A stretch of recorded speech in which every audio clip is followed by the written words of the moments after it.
long before the tales of the last alliance and the War of the Ring, there existed a darker history in the shadowed lands of Middle-earth, a history seldom spoken of in the halls of the Elves, whose songs of glory never mentioned the scars left on their spirits. In those early days, the Elves, the firstborn of Arda, lived in bliss, basking under the eternal light of the two trees. They were innocent, unaware that the darkness of the world beyond Valinor was already stirring. The beauty of their homeland, untainted by sorrow or strife, lulled them into a peace they believed could never be shaken. But shadows were gathering. Morgoth, once a noble Vala, the greatest of the Aenir, had fallen from grace. His ambition to dominate all of Arda had turned him to darkness. Yet, the Elves knew him not as the embodiment of evil he would become, but as one who had come to their lands in search of healing. He had presented himself as one seeking redemption, bearing the guise of humility. His charm, wisdom, and craft captivated the Elves, none more so than Fëanor, the most gifted of their kind. Morgoth's artistry seemed unmatched, and in him they believed they saw the greatness that would help their civilization flourish. But hidden beneath his kindness was a hatred so deep it burned against the very light of the two trees. Morgoth, though welcomed by the Elves, harbored an insatiable desire to destroy all that was pure, to twist and corrupt the very heart of creation. The Elves were blind to the creeping malevolence that would soon change their world forever. His subtle influence began to grow, quietly eroding their unity, sowing seeds of discord with whispers and manipulations that tore at the fabric of their once unbreakable bonds. At first, it was a slow burn, a creeping sense of unease that the Elves did not understand. They did not know that their hearts were being touched by a force older and more terrible than any they had ever known. The first true confrontation was not a battle fought with sword and shield, but one fought in shadows, where Morgoth's deceit took root. His eyes had already set upon the Silmarils, the greatest creation of Fëanor's hands, a creation so pure and perfect that even the Vala could not resist its allure. As Morgoth's schemes continued to unfold, the Elves' blindness to his true nature began to crack, and the once unified race started to see the darkness in their midst. Their once untouched hearts began to fray, and the division between them grew. Some of the Elves began to see Morgoth as he truly was, an agent of discord, an unrelenting force who sought nothing less than the destruction of the world they had built. Yet, even as they saw the first glimpses of the truth, it was already too late. Morgoth had already begun to weave his web, and it would be a long time before the Elves would understand the full extent of the damage he had caused. His true nature remained hidden behind the facade of a noble friend, and by the time they realized the depth of his treachery, they had already fallen into his trap. Their paradise was lost, and their future forever altered. In the early early days of Valinor, the elves basked in a peace so profound it seemed eternal. The two trees, Tulperion and Laurelin, bathed the land in silver and gold, casting an endless twilight upon the world. The elves reveled in their beauty, in their creations, their arts, and their songs. They had been given the gift of time and the world itself, and they were its children, untouched by the corruption of the world beyond. Then came Morgoth, the once noble Vala, whose fall from grace had been as dramatic as it was tragic. Morgoth had been a being of immense power and knowledge, one of the greatest of the Aenir who shaped the world, but his desire for dominance and his envy of the other Valar's creations had twisted him into the first Dark Lord. His pride, unchecked and insatiable, led him to rebellion, and he sought to undo all that was beautiful and good in the world. At first, Morgoth's arrival in Valinor was greeted with unease, but not immediate fear. The elves, wise as they were, had not yet seen the full measure of his corruption. He came not as a conqueror, but as one seeking to heal. He claimed to have been wounded by his fall from grace, and asked for aid from the elves, presenting himself as a fallen being in need of redemption. He portrayed himself as an artist, a creator in search of the kind of wisdom that could only be found in the Valar's realm. And so Morgoth was allowed to stay, his presence tolerated, if not welcomed. Among the elves, the one most drawn to Morgoth's charisma and vision was Feanor, the greatest of the elven craftsmen. Feanor was proud, ambitious, and full of an insatiable thirst to create his skill with metals, gems, and crafts was unparalleled. Morgoth, who had a similar love for creation and a twisted sense of beauty, saw in Feanor a kindred spirit. He flattered him with praise, and the two became close. Morgoth's charm and vast knowledge fascinated Feanor, and the mighty elven prince shared his greatest creations with the Vala, believing in his goodwill. Yet beneath Morgoth's carefully crafted exterior, hatred brewed. He despised the light of the two trees, the very thing that gave Valinor its purity and warmth. It was the light of the trees that Morgoth sought to corrupt, and through subtlety and deceit, he set his designs in motion. He first manipulated Feanor, who was too blinded by his own pride to see the warning signs. Morgoth's encouragement, disguised as inspiration, began to cloud Feanor's judgment. The two became entwined in a web of ambition, their paths ever darker. Morgoth's influence stretched far beyond Feanor. His whispers took root among other elven lords, each faction beginning to mistrust the others. As Morgoth grew stronger in Valinor, the elves began to feel a sense of unease, an instinctual discomfort that something was amiss.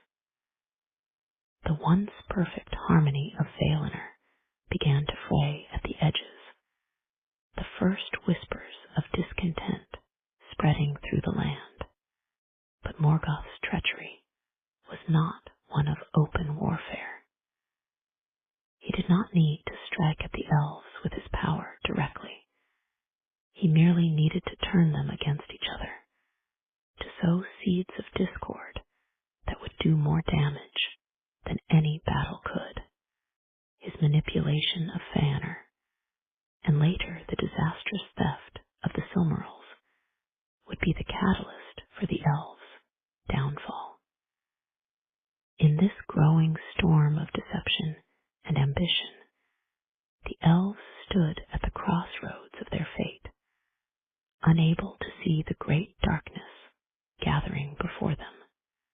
Morgoth's true nature, his lust for the destruction of everything good and pure, remained hidden beneath his artful deceptions.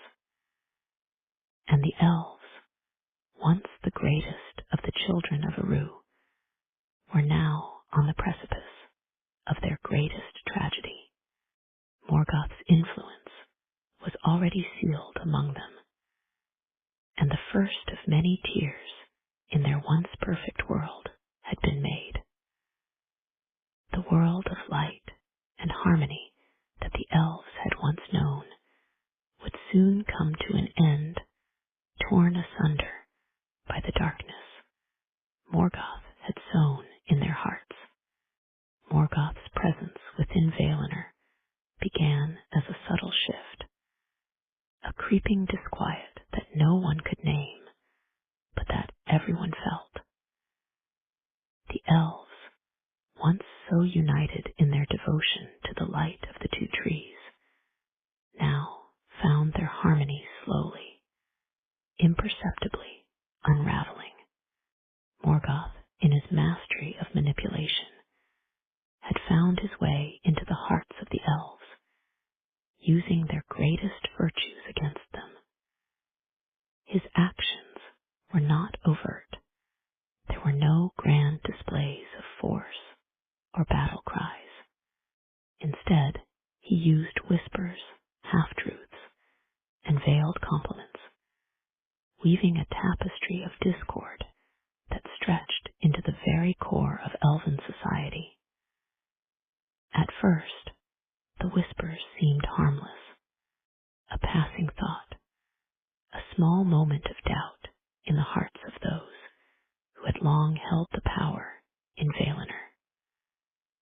But as Morgoth's influence spread, these seeds of mistrust grew into a silent, gnawing feeling that tore at the bonds between the elven houses. The sense of unity, so deeply ingrained in their culture, began to erode. Morgoth's whispers targeted the proudest of the elves, the most powerful of them, Fëanor, the greatest craftsman to have ever lived. His pride, so carefully cultivated in the forge of his ambition, became the perfect instrument for Morgoth's schemes. Through the elven prince's immense talent, Morgoth saw an opportunity. He saw the Silmarils. They were Fëanor's greatest creation, crafted from the light of the two trees, imbued with a beauty and power that even the valor could not ignore. Morgoth, driven by his insatiable greed and hatred of the light, coveted them, but instead of attacking Fëanor directly, Morgoth's influence worked in a quieter, more insidious way. He fanned the flames of Fëanor's already strong desire for recognition, inflaming his pride. The Balrog's whispers painted a portrait of a world where Fëanor alone could possess the power of the Silmarils, a world where he could be the greatest of all elves, beyond all rivalries. As Fëanor's desire for the Silmarils consumed him, Morgoth's manipulations fanned outwards, stoking jealousy and competition between the elven houses. The once unified elves now found themselves divided, each house seeing the other as a threat to their own power and legacy. Fëanor, blinded by his ambition, began to see those around him not as allies, but as rivals who sought to steal the glory that was rightfully his.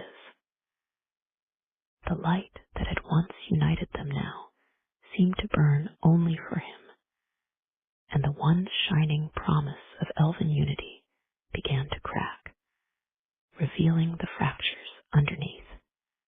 Morgoth's true nature was beginning to reveal itself. His master stroke was not the battle itself, but the internal strife he had sowed in the hearts of the elves. The city of Valinor, once a place of purity and harmony, was now a powder keg, with each elven house sitting on the edge of conflict, suspicious and paranoid of the others. Morgoth, like a shadow in the corner of their minds, had divided them. No longer were the elves a united force for light. Now they were fractured, their unity destroyed from within. And then came the theft of the Silmarils. Morgoth, in his insidious brilliance, took what he had long coveted, plunging Middle-earth into a storm that could not be undone. Feanor, in his rage, pursued Morgoth into the heart of his fortress, determined to reclaim what had been stolen. But the pursuit was more than just a quest for vengeance.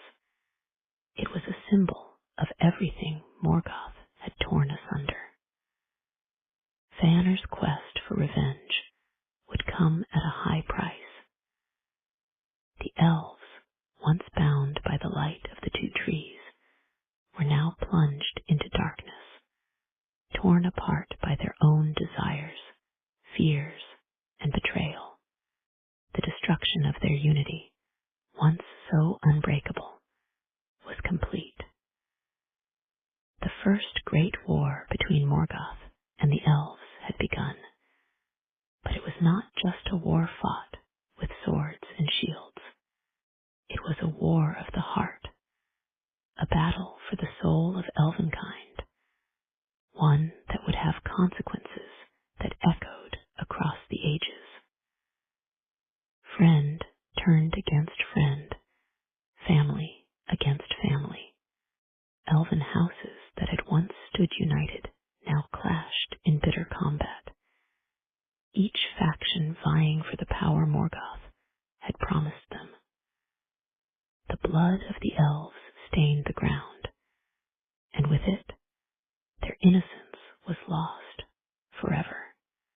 The Silmarils, the elves' greatest creations, became the central battleground of this war. Feanor, driven by rage and a desire for vengeance, led his people into battle. The world trembled beneath the fury of the elves as they sought to recover what had been stolen. But the war was not simply about the Silmarils. It was about the soul of the elves, the light they had once carried, and the darkness Morgoth had wrought in their hearts. As Feanor led his people to war, they realized too late that the enemy they faced was not just the Dark Lord himself. It was the darkness that had taken root within them all. The chaos of the war stripped away the final vestiges of elven purity. The very forces that had once made them invincible were now the source of their downfall. The pursuit of revenge, the burning desire for power, the inability to see the truth of their division, all of it had been manipulated by Morgoth's hand. As the elves fought, they found themselves losing not just the war, but something far more valuable, their very identity. Their purity, their connection to the light, was slipping away. Feanor's tragic fall encapsulated everything the elves had lost. His desire for vengeance consumed him, and in his pursuit of Morgoth, he lost all sense of reason and hope. The Silmarils, once the pride of the elves, were now nothing more than a symbol of their destruction. And as Morgoth watched from his dark throne, he had achieved his ultimate goal. Not only had he stolen the Silmarils, but he had shattered the elves' unity and poisoned their souls. The elves, once bright and full of hope, were now forever marked by the darkness Morgoth had sown among them. The culmination of Morgoth's dark plans unfolded in the destruction of the elves, one unbreakable unity. The betrayal that had poisoned their hearts now laid open for all to see. Morgoth had not only stolen the Silmarils, he had stolen their innocence, their light, and their hope.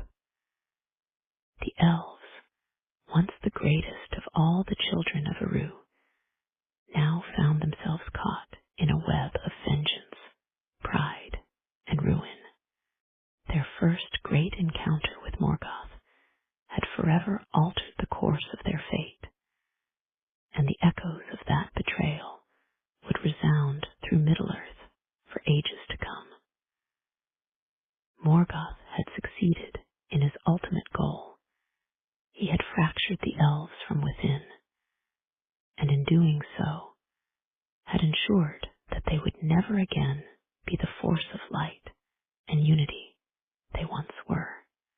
The echoes of battle reverberated across Valinor, but even as the dust settled and the elves celebrated the defeat of Morgoth, the victory was hollow. Morgoth had been cast down into the void, his power shattered, but his corruption had already left its mark. The damage had been done. The elves, once united in their devotion to the light, were now left to pick up the shattered pieces of their lives. Their once unified kingdom lay in ruins, torn apart by the very division Morgoth had sown. The elves had fought for their survival, but in doing so, they had lost something far more precious than their physical homes. Feanor's death, the fiery end to his unyielding pride, marked the culmination of their fall. His burning desire for vengeance had led him down a path of destruction, leaving behind a legacy of grief and regret. His refusal to heed the wisdom of those who cared for him, his blind arrogance, had not only cost him his life, but had also cost the elves their innocence. They had once been a race untouched by the stain of corruption, pure in their connection to the light. But now they were fractured, unrecognizable from the hopeful beings who had first entered Valinor. The wounds left by Feanor's death ran deep, and the elves could not heal so easily. Their hearts were heavy with guilt, for even though Morgoth had been defeated, it was clear that the elves themselves had played a part in their own destruction. They had failed to see the dangers within themselves, the seeds of greed and pride that Morgoth had exploited. They had been his unwitting accomplices, and that realization left a scar far deeper than any wound inflicted in battle. The once proud race of elves, full of hope and grandeur, had been broken. Their purity had been tainted by the darkness within their own hearts. The immediate aftermath of the war with Morgoth was a time of reckoning. The survivors, though victorious, were left to grapple with the weight of their actions. They had won the battle, but at what cost? The war had left them shattered, divided, and haunted by the memories of what they had lost. The once beautiful lands of Valinor now stood as a testament to their failure, a paradise that had been irrevocably marred by the shadow of Morgoth. The elves who remained, though resilient, now faced a broken world, one that no longer felt like the haven they had once known. The internal divisions that had been exposed by Morgoth's manipulations would never fully heal. The once united race was now splintered, each house torn apart by mistrust, jealousy, and the bitter knowledge that they had been blinded by their own hubris. The elves were no longer a unified force for light. They were a people fractured by their own failings. And as they looked around at the ruins of their civilization, the question loomed: could they ever reclaim what they had lost? Could the elves rise from the ashes of their own betrayal? Or was their downfall inevitable? The scars of Morgoth's influence would never truly fade. His manipulation had touched every heart, and his legacy would live on in the elves' inability to heal the wounds within themselves. The great betrayal had not just been Morgoth's, it had been their own. And as they faced the long road ahead, they could only wonder what the future would hold for people so divided, so broken. The fall of Morgoth, though momentous, marked only the beginning of a new age of suffering for the elves. The victory, though hard won, was bitter. Morgoth's defeat had come at a great cost, and the elves were left to pick up the pieces of a world forever changed. Their unity, once the source of their strength, had been shattered, and the damage done by Morgoth's influence could never be undone. The divisions caused by Morgoth's manipulation set the stage for future conflicts. Conflicts that would continue to haunt the elves for millennia to come. Their once immense power was now a distant memory, and the splintering of elvenkind paved the way for the rise of new powers, some dark, some heroic. The elves, broken and divided, could never again unite under a single banner.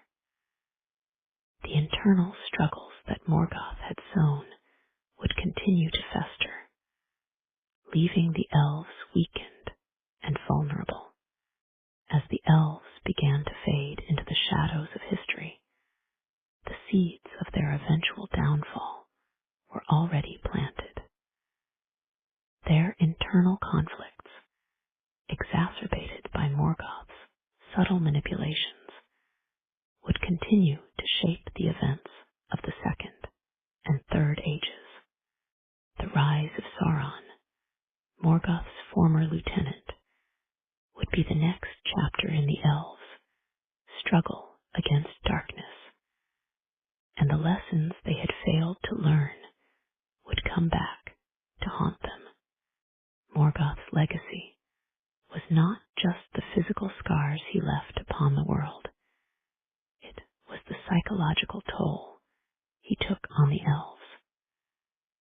Their inability to come together, to heal the rift that had been created, would have far-reaching consequences. The elves, once the brightest light in Middle-earth, now stood as a fragmented and weakened force, their power no longer enough to stand against the encroaching shadow. The rise of Sauron, who would seek to dominate all of Middle-earth, inability to unite in the face of the darkness. Their first encounter with Morgoth had set the stage for all that followed. The elves' failure to heed the lessons of their past would have dire consequences. The legacy of Morgoth's manipulation would continue to ripple through the ages, affecting not just the elves, but all of Middle-earth. The events of the First Age had laid the groundwork for the rise of new evils, new struggles, and new heroes. But the scars of Morgoth's influence would never fully heal, and the elves would be forced to confront the consequences of their own betrayal for generations to come. The encounter between the elves and Morgoth, though long in the past, remains one of the most defining moments in the history of Middle-earth. Though Morgoth was cast down, the damage he caused endured. The elves, once the purest and most united of races, were left broken and divided, their power and unity forever shattered. The theme of pride, the dangerous allure of power, and the personal toll of betrayal would resonate throughout their history, echoing in every choice they made and every path they followed. Despite the elves' fall from grace, however, their enduring hope, resilience, and beauty continued to inspire the races of Middle-earth. Even as they faded into the background, their legacy remained a reminder of the light that had once been, and the hope that even in the darkest times, the possibility of renewal existed. The fall from innocence in the First Age serves as a warning to all who hear it. Morgoth's influence may have come in the form of a subtle whisper, a quiet manipulation, but it was enough to change the course of history forever. Darkness, as it turns out, does not always come with the sound of thunder or the flash of fire. Sometimes it comes quietly through the manipulation of the heart. In the end, the elves' encounter with Morgoth was both a story of triumph and tragedy. It was a tale of pride, ambition, and loss, but it was also a tale of survival. The elves' journey was far from over, and though they had been broken, their hope would never fully die. The darkness may have come, but the light was not yet gone. The legacy of Gondolin, Lothlorien, and the other elven realms would live on, even as the world shifted into a new age.